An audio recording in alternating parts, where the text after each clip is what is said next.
السلام علیکم، میں ہوں قرۃ العین طارق اور آج ہم بہت امپورٹنٹ ٹاپک پہ بات کریں گے، تو آپ سب سے گزارش ہے کہ ویڈیو کمپلیٹ ضرور دیکھیے گا۔ آج دور جدید میں ہم یہ دیکھتے ہیں کہ ہر شخص کا ایک ہی مقصد ہے کہ آخر ہم کامیاب کیسے ہوں۔ تو آج ہم انشاءاللہ تعالیٰ قرآن کی روح سے دیکھیں گے کہ کن لوگوں کو اللہ سبحانہ وتعالیٰ نے بتایا کہ وہ کامیاب ہیں، اور وہ کون سا کام ہے جو ہمیں کرنا ہے جس سے ہم ایک کامیاب شخص بن سکتے ہیں۔ ہم اپنی سراؤنڈنگز میں دیکھتے ہیں کہ لوگ بہت پریشان ہیں، ڈپریشن میں ہیں، اور لوگوں کا سروائیول بہت زیادہ مشکل ہو چکا ہے۔ لیکن یاد رہے کہ اس ڈارکنیس میں مسلمان وہ واحد امید کی آخری کرن ہے جو اس سسٹم میں بری لے کر آ سکتے ہیں، امن قائم کر سکتے ہیں اور لوگوں کو ڈپریشن سے نکال سکتے ہیں، کیونکہ اللہ سبحانہ وتعالیٰ نے ہمیں بہترین ویپنز کے ساتھ پیدا کیا، اور وہ ہے قرآن پاک اور شریعت محمد صلی اللہ علیہ وآلہ وسلم۔ تو یاد رکھیں کہ یہ امید کی آخری کرن ہم سب کو ایک ساتھ مل کر چلانی ہے، لیکن یہ پھر ضرور سوچنا ہے کہ آخر کیسے، پھر ہم ایسا کیا کریں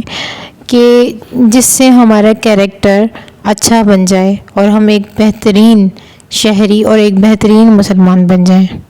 اس کے لیے ہمیں اپنے بیسک ٹول جو اللہ سبحانہ وتعالیٰ نے بتا دیا ہے ہمیں، وہ ہے ہمارا سیلف کنٹرول، یعنی تزکیہ نفس۔ آئیے ہم قرآن پاک میں دیکھتے ہیں کہ اللہ سبحانہ وتعالیٰ نے اس کے اوپر کیا بات کہی ہے اور وہ کون لوگ ہیں جو فلاح پانے والے ہیں۔ اس سے پہلے کہ ہم ترجمہ اور تفسیر کی طرف چلیں،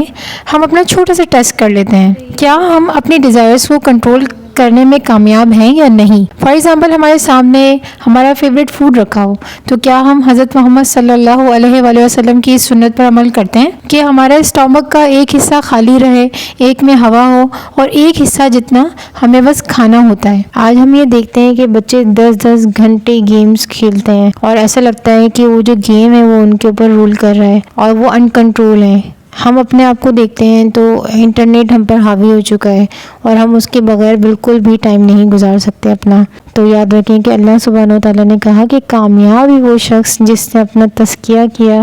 جس نے اپنے آپ کو پاک کیا اور اپنا سیلف کنٹرول مینٹین رکھا۔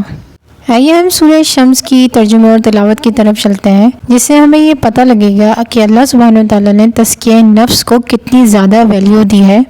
اور کامیاب کون ہے۔ بسم اللہ الرحمن الرحیم۔ والشمس وضحاها والقمر اذا تلاها والنہار اذا جلاها واللیل اذا یغشاها والسماء وما بناها والارض وما طحاها والنفس وما سواها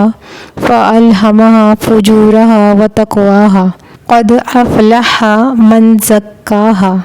وقد خواب من دساها۔ اس صورت میں اللہ سبحانہ وتعالیٰ ہمیں قسمیں کھا کے یہ بات سمجھا رہے ہیں کہ جو وہ بات بتانا چاہ رہے ہیں وہ کتنی زیادہ ویلیویبل ہے، وہ کتنی زیادہ امپورٹنٹ ہے کہ جس شخص نے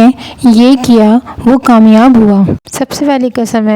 قسم ہے سورج کی اور اس کی دھوپ کی، قسم ہے چاند کی جب اس کے پیچھے آئے، قسم ہے دن کی جب سورج کو نمایاں کرے، قسم ہے رات کی جب اسے ڈھانپ لے، قسم ہے آسمان کی اور اس کے بنانے کی، قسم ہے زمین کی اور اسے ہموار کرنے کی، قسم ہے نفس کی، اسے درست بنانے کی، پھر سمجھ دی اس کو بدکاری کی اور بچ کر چلنے کی۔ یعنی اللہ سبحانہ وتعالیٰ نے ہمیں پہلے سے ہی ہماری لاشعور میں اس بات کو ڈال دیا ہے کہ انسان کو یہ بات پتہ چل جاتی ہے کہ کیا اس کے لیے صحیح ہے اور کیا اس کے لیے غلط ہے۔ یعنی اللہ سبحانہ وتعالیٰ نے ہمیں 2 سکت دی ہے نا، برائی کرنے کی بھی اور اچھائی کرنے کی بھی، یعنی یہ اللہ کی طرف سے ہی ہے نا۔ اور اگر انسان اچھا بن جائے تو اس سے بڑا فرشتہ کوئی نہیں ہوتا، لیکن اگر وہ برائی کرنے پہ آئے تو اس سے بڑا شیطان کوئی نہیں ہوتا۔ پوری 11 قسمیں کھانے کے بعد اللہ سبحانہ وتعالیٰ فرما رہے ہیں قد افلح من زکاہا، کہ وہ انسان کامیاب ہے جس نے اپنا تزکیہ نفس کیا، اور اس کے بعد اللہ فرما رہے ہیں کہ وہ انسان خراب ہو گیا جس نے اپنے نفس کو کرپٹ کیا۔ اتنی ساری قسمیں کھانے کے بعد اللہ سبحانہ وتعالیٰ ہمیں کوئی بات بتا رہے ہیں، تو اس کا مطلب ہے کہ بات بہت زیادہ وزنی ہے اور بہت ہی زیادہ امپورٹنٹ ہے۔ اللہ تعالیٰ نے فلاح پانے کا ایک کرائٹیریا ہمیں بتا دیا، اور اس کے ساتھ ساتھ اللہ تعالیٰ نے ہمیں ایک اور کرائٹیریا بتا دیا، اور جس نے اسے خاک میں ملا دیا، یعنی اپنے سیلف کنٹرول کو خاک میں ملا دیا، وہ ناکام ہوا۔ اور اللہ سبحانہ تعالیٰ نے ہمیں یہاں یہ بھی بتا دیا کہ ناکام کون ہے، جس نے اپنے نفس کو یعنی اپنے سیلف کنٹرول کو کنٹرول میں نہیں رکھا وہ ناکام ہے۔ اس پوائنٹ پہ ہمیں یہ بہت اچھے طریقے سے اندازہ ہو جانا چاہیے کہ کون شخص فلاح پا گیا اور کون شخص برباد ہوا۔ یہاں یہ سوال پیدا ہوتا ہے کہ آخر وہ کون سا طریقہ ہے جس کے ذریعے ہم اپنے نفس کو پاک کر سکتے ہیں۔ یہاں ہمیں ایک اور بات ایڈمٹ کرنی چاہیے کہ اللہ سبحانہ و تعالیٰ اپنے بندے سے بہت پیار کرتے ہیں۔ اللہ سبحانہ و تعالیٰ تو چاہتے ہی نہیں ہیں کہ ان کا بندہ گمراہی کے راستے پر جائے۔ اسی وجہ سے انہوں نے قرآن مجید میں جو آیتیں ہمیں دی ہیں وہ کھول کھول کے بیان کی ہیں کہ ان کا بندہ کبھی گمراہی کے راستے پر نہ چلا جائے۔ تو سورہ الاعلیٰ میں اللہ سبحانہ و تعالیٰ نے ہمیں بتا دیا ہے کہ قد افلح من تزکا وذکر اسم ربہ فصلی، بے شک اس نے فلاح پائی جو پاک ہو گیا اور جس نے اپنے رب کا نام یاد رکھا اور نماز پڑھتا رہا۔ کون ہے وہ شخص جس کو یہ ڈیزائر آئیں کہ وہ کچھ غلط کام کرے اور اس نے اپنا پوسچر چینج کیا، اپنی پوزیشن چینج کی اور وہ کھڑا ہو گیا اللہ کے سامنے اللہ سے ڈرتے ہوئے،